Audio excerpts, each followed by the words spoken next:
बलांगीर जिला सैतला ब्लॉक बेलगाँ वनांचल 41 घरिया हाथी मध्यरु 20 घरिया हाथीपल आतंक सृष्टि करुछंती। हाथीपल जोगु अमल होइथिबा धान मुग कांदुल आदि व्यापक भाव में क्षति होइथिबा जणा पड़िछि।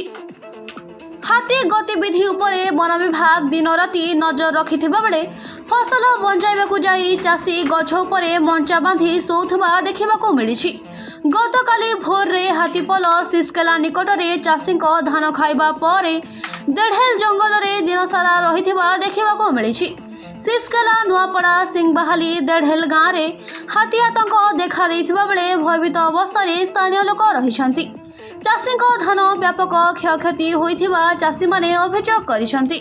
तेबे हाथी गतिविधि उपरे वन विभाग नजर रहिछि।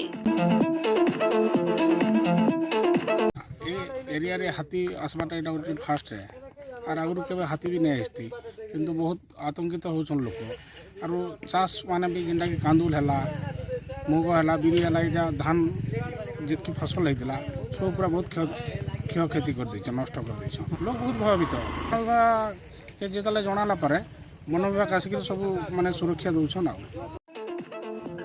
सैतलारू लक्ष्मीकांत साहुंक रिपोर्ट कोसळ प्रवाह।